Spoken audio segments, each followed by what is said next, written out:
हरियाणा के मेरे भाई बहन मोदी की राम राम।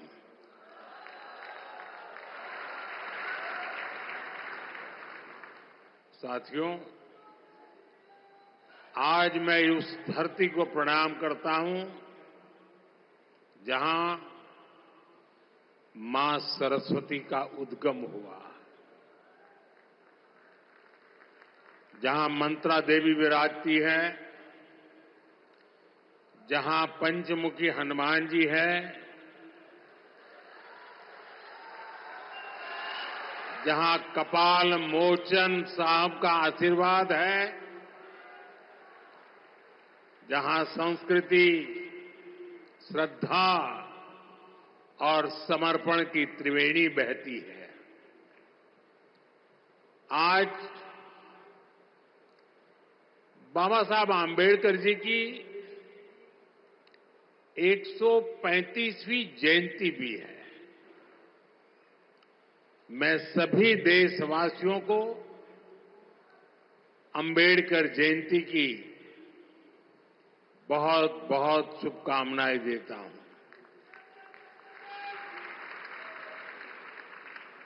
बाबा साहब का विजन,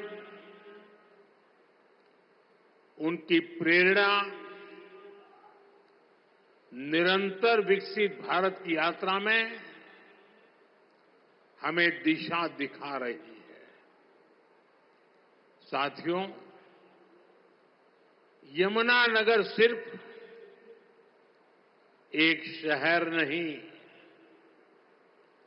ये भारत के औद्योगिक नक्शे का भी अहम हिस्सा है। प्लाईवुड से लेकर पीतल और स्टील तक ये पूरा क्षेत्र भारत की अर्थव्यवस्था को मजबूती देता है। कपाल मोचन मेला, ऋषि वेदव्यास की तपोभूमि और गुरु गोविंद सिंह जी की एक प्रकार से शस्त्र भूमि। साथियों,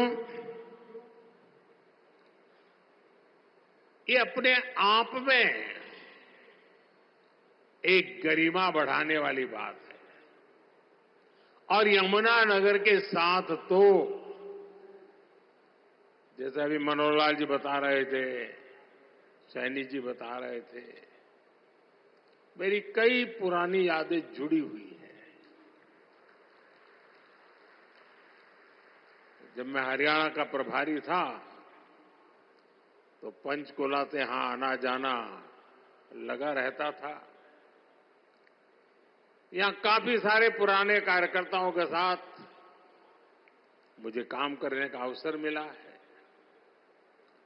ऐसे कर्मठ कार्यकर्ताओं की परंपरा आज भी चल रही है।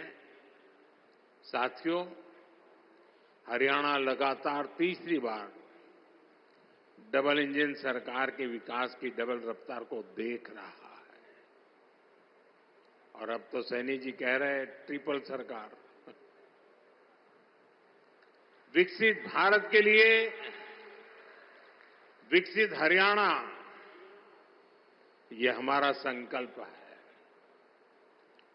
इस संकल्प की सिद्धि के लिए, हरियाणा के लोगों की सेवा के लिए, यहां के युवाओं के सपनों को पूरा करने के लिए हम ज्यादा स्पीड से, ज्यादा बड़े स्केल पर काम करते रहते हैं। आज यहां शुरू हुई विकास परियोजनाएं, ये भी इसी का जीता जागता उदाहरण है। मैं हरियाणा के लोगों को इस विकास परियोजनाओं के लिए बहुत बहुत बधाई देता हूं। साथियों, मुझे गर्व है कि हमारी सरकार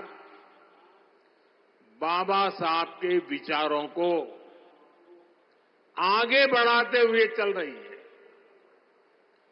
बाबा साहब आंबेडकर ने उद्योगों के विकास को सामाजिक न्याय का मार्ग बताया था। बाबा साहब ने भारत में छोटी जोतों की समस्या को पहचाना था। बाबा साहब कहते थे कि दलितों के पास खेती के लिए पर्याप्त जमीन नहीं है, इसलिए दलितों को उद्योगों से सबसे अधिक फायदा होगा। बाबा साहब का विजन था कि उद्योगों से दलितों को ज्यादा रोजगार मिलेंगे और उनका जीवन स्तर ऊपर उठेगा। भारत में औद्योगिकरण की दिशा में बाबा साहब ने देश के पहले उद्योग मंत्री डॉक्टर श्यामा प्रसाद मुखर्जी के साथ मिलकर काम किया था। साथियों, औद्योगिकरण और मैन्युफैक्चरिंग के इस तालमेल को दीनबंधु चौधरी छोटू राम जी ने भी गांव की समृद्धि का आधार माना था। वो कहते थे, गांवों में सच्ची समृद्धि तब आएगी जब किसान खेती के साथ साथ छोटे उद्योगों के माध्यम से भी अपनी आय बढ़ाएगा। गांव और किसान के लिए जीवन खपाने वाले चौधरी चरण सिंह जी की सोच भी इससे अलग नहीं थी। चौधरी साहब कहते थे, औद्योगिक विकास को कृषि का पूरक होना चाहिए। दोनों हमारी अर्थव्यवस्था के स्तंभ हैं। साथियों, मेक इन इंडिया के, आत्मनिर्भर भारत के मूल में भी यही भावना है, यही विचार है, यही प्रेरणा है। इसलिए हमारी सरकार भारत में मैन्युफैक्चरिंग पर इतना बल दे रही है। इस वर्ष के बजट में हमने मिशन मैन्युफैक्चरिंग की घोषणा की है। इसका मकसद है कि दलित, पिछड़े, शोषित, वंचित नौजवानों को ज्यादा से ज्यादा रोजगार मिले, नौजवानों को जरूरी ट्रेनिंग मिले, व्यापार कारोबार का खर्चा कम हो, एमएसएमई सेक्टर को मजबूती मिले, उद्योगों को टेक्नोलॉजी का लाभ मिले और हमारे उत्पाद दुनिया में सबसे बेहतरीन हो। इन सारे लक्ष्यों को प्राप्त करने के लिए बहुत जरूरी है कि देश में बिजली की कोई कमी न हो। हमें एनर्जी में भी आत्मनिर्भर होना ही होगा। इसलिए आज का ये कार्यक्रम बहुत अहम है। आज Deenbandhu Chaudhary Chhoturam thermal power plant की तीसरी इकाई का काम शुरू हुआ है। इसका फायदा यमुना नगर को होगा, उद्योगों को होगा। भारत में जितना औद्योगिक विकास, जैसे प्लाईवुड बनता है, उसका आधा तो यमुना नगर में होता है। यहां एल्यूमिनियम, कॉपर और पित्तल के बर्तनों की मैन्युफैक्चरिंग बड़े पैमाने पर होती है। यहीं से पेट्रोकेमिकल प्लांट के उपकरण दुनिया के कई देशों में भेजे जाते हैं। बिजली का उत्पादन बढ़ने से इन सभी को फायदा होगा, यहां मिशन मैन्युफैक्चरिंग को मदद मिलेगी। साथियों, विकसित भारत के निर्माण में बिजली की बहुत बड़ी भूमिका होने वाली है और हमारी सरकार बिजली की उपलब्धता बढ़ाने के लिए चौतरफा काम कर रही है।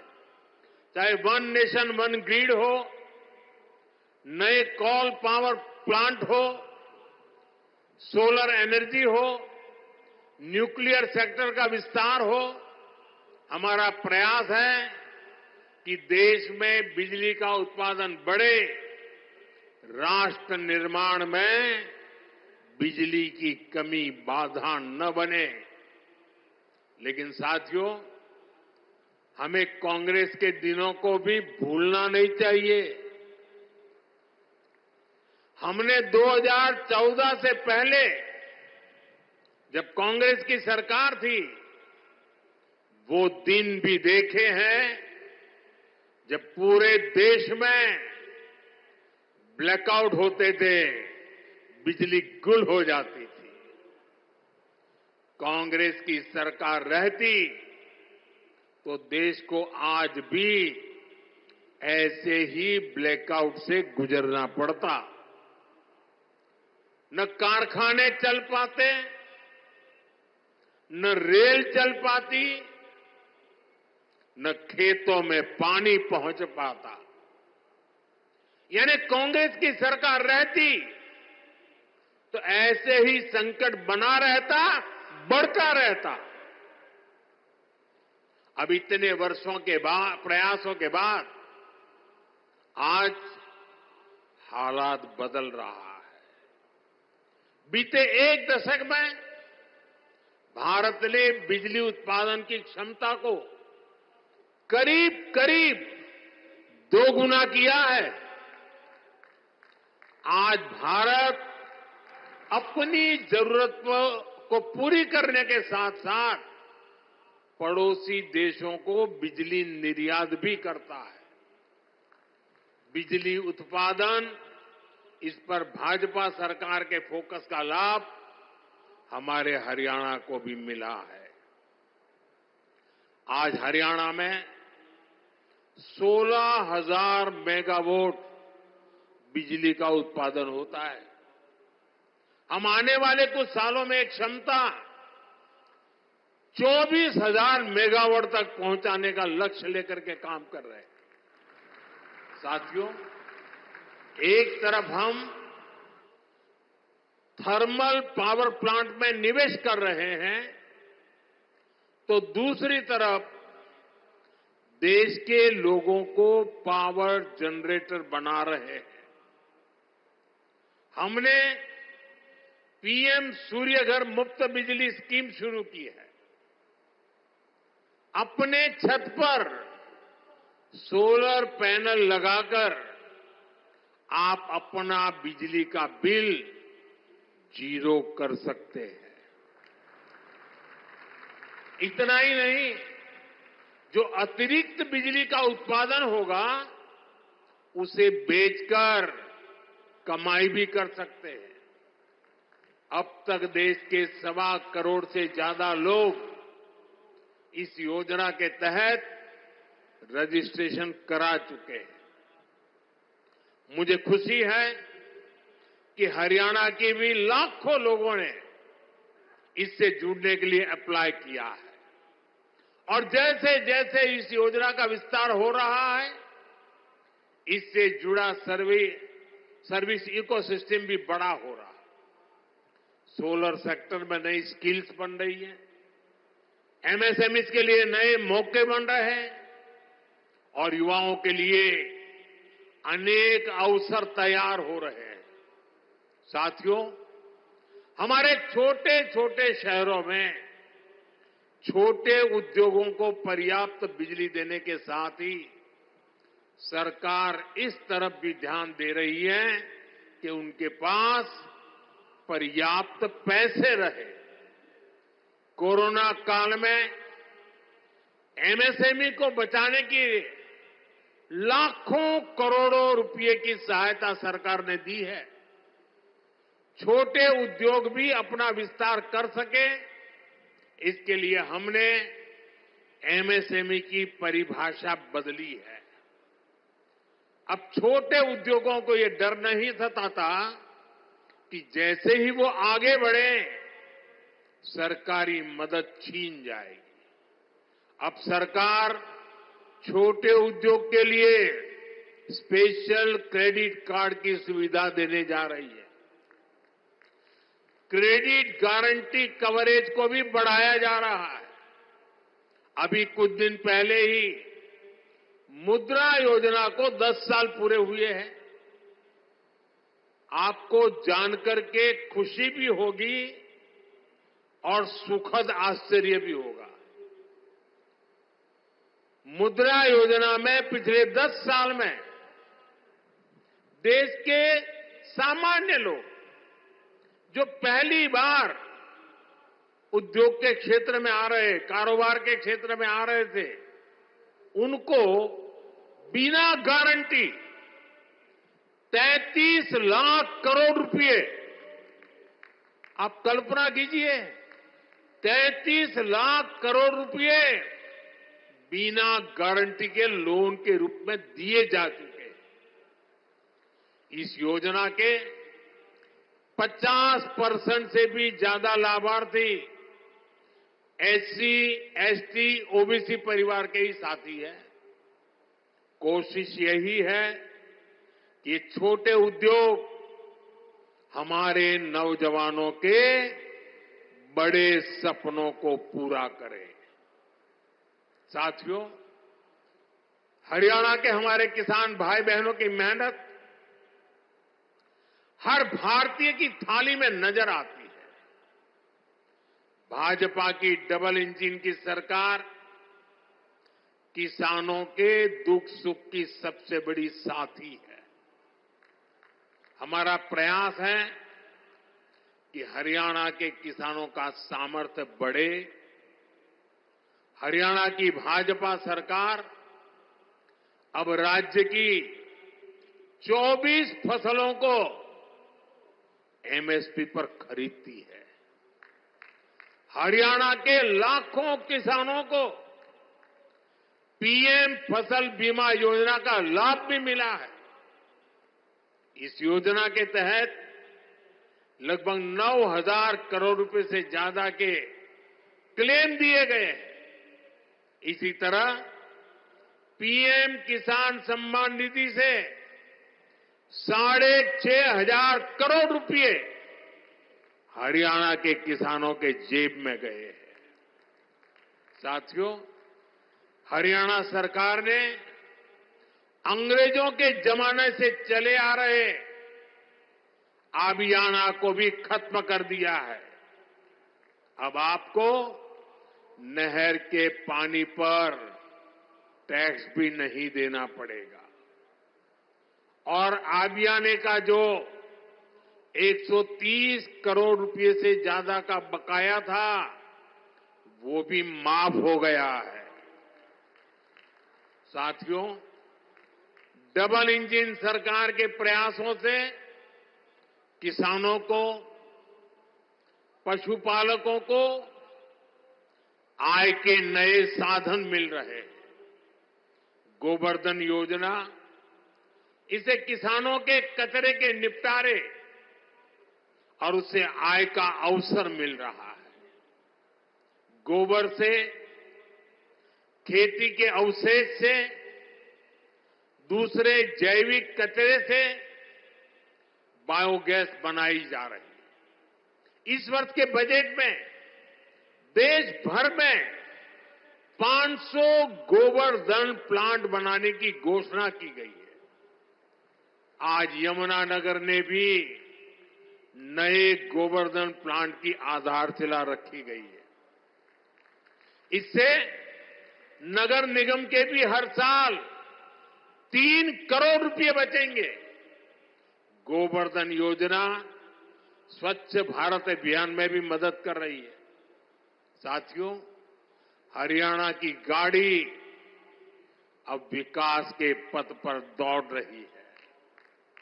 यहां आने से पहले मुझे हिसार में लोगों के बीच जाने का अवसर मिला।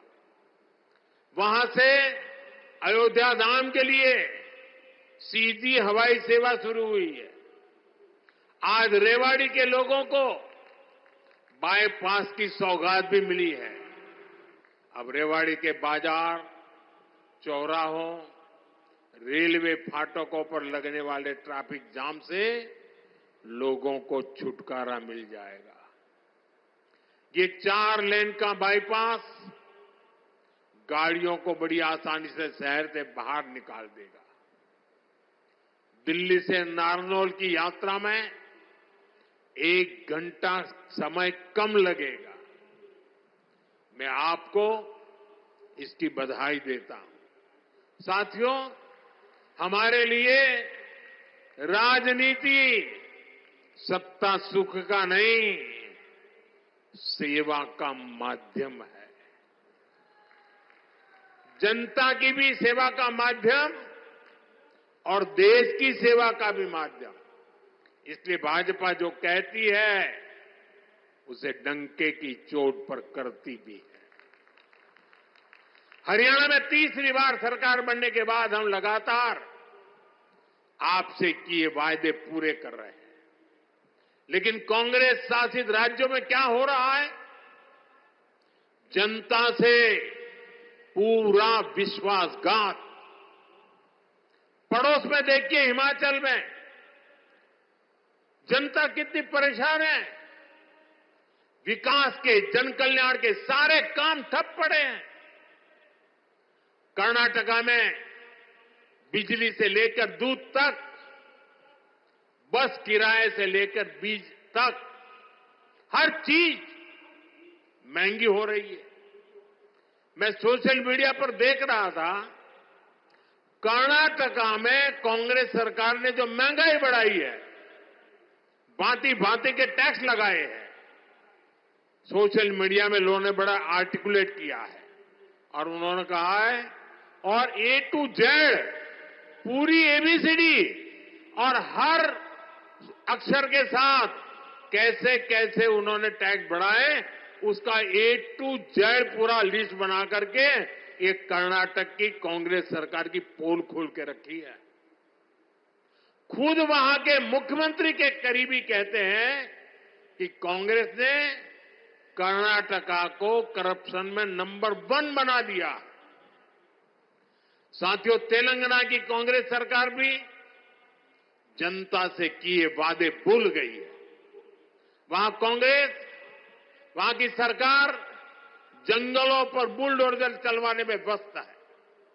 प्रकृति को नुकसान, जानवरों को खतरा, यही है कांग्रेस की कार्यशैली।